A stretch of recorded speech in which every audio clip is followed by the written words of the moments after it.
নমস্কার বন্ধুরা, job news 18 Bangla YouTube channel পক্ষ থেকে আজকে আপনাদের সকলকে স্বাগতম। আপনাদের জন্য নিয়ে এসেছি যেটা হচ্ছে রাজ্যের নদিয়া জেলায় কেরানি পদের কর্মী নিয়োগ করা হচ্ছে, যেটা মাসিক বেতন থাকবে 12,000 টাকা। ঠিক আছে, সেই নিয়ে আমরা বিস্তারিত আলোচনা করব।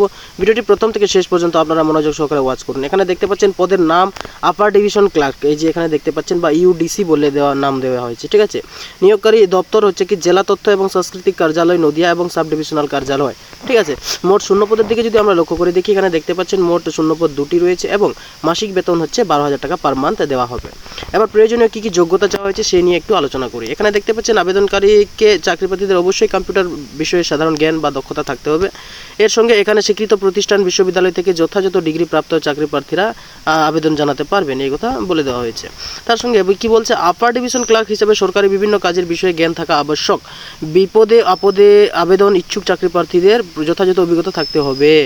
ঠিক আছে, এই কথা বলে দিয়েছে। তার সঙ্গে নিয়োগ পদ্ধতিটা কি হচ্ছে, যে প্রকাশিত বিজ্ঞপ্তি অনুসারে কোনো রকম লিখিত পরীক্ষা ছাড়া ইন্টারভিউ অথবা প্রয়োজনীয় পদ্ধতি মেনে চাকরি প্রার্থীদের নিয়োগ করা হবে। কোনো লিখিত পরীক্ষা থাকছে না, এখানে কিন্তু ইন্টারভিউর মাধ্যমে নিয়োগ করা হবে। এক্ষেত্রে চাকরি প্রার্থীদের সম্পূর্ণরূপে 1 বছরের চুক্তি ভিত্তিতে নিয়োগ করা হবে। ঠিক আছে, সেটা বলে দেওয়া হয়েছে। তারপর পরবর্তী সময় প্রয়োজন অনুসারে সেই চুক্তির সময়সীমাটি বাড়ানো হতে পারে, এই কথা বলছে। আর প্রয়োজনীয় কী কী নথিপত্র রাখবে সেটা হচ্ছে কি আবেদনকারীর পরিচয়পত্র, রঙিন পাসপোর্ট সাইজ ফটো, আবেদনকারীর শিক্ষাগত যোগ্যতা এবং অভিজ্ঞতা সমস্ত প্রমাণপত্র, বয়সের প্রমাণপত্র, কাস্ট সার্টিফিকেট যদি থাকে, ঠিক আছে, এবং ব্যাংকের পাস বইয়ের ছবির কথা বলা হয়েছে, বায়োডাটা, আবেদন পত্র ইত্যাদি নিয়ে। ঠিক আছে, অফলাইনে জমা করতে হবে। ঠিক আছে, সাধারণভাবে এখানে দেখতে পাচ্ছেন আবেদন পদ্ধতি, যে পত্রটি প্রিন্ট করে অফলাইনের মাধ্যমে জমা করতে হবে, এই যেখানে বলে দেওয়া হয়েছে। হ্যাঁ, সেটি আমি ডিসক্রিপশনে দিয়ে দেবো, সেখান থেকে আপনারা দেখে নিতে পারেন এবং সেখান থেকে ডাউনলোড করে নিতে পারেন সেই আবেদনপত্রটিও। ঠিক আছে, ডিসক্রিপশন বক্স থেকে আপনারা নিয়ে নেবেন।